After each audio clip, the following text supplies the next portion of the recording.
Okay mga boss, ito yung naging bawi ni Titing ng Cebu. Tumira ng 313 ako mga boss. Nag 115 siya mga boss. 215 ako. Nag 51. Tapos nag 62 ako mga boss. 214 siya. 73.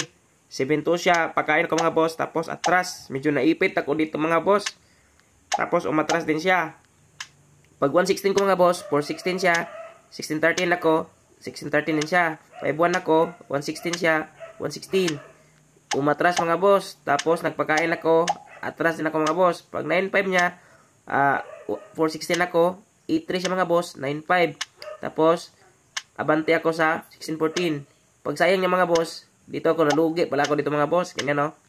Naubusan ako ng dipinsa. Kaya pinakain ko na lang. Yan, 8.3 ako.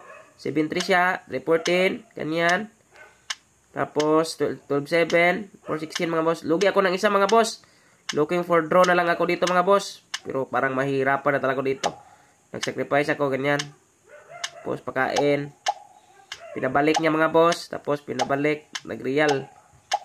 Dito ako mga boss. Ganyan siya. Nag-sacrifice ako. Tapos dito mga boss. Abante siya. Tapos pinabalik mga boss. Ganyan. So nag-resign po ako mga boss. Shout out Master Titing ng Cebu.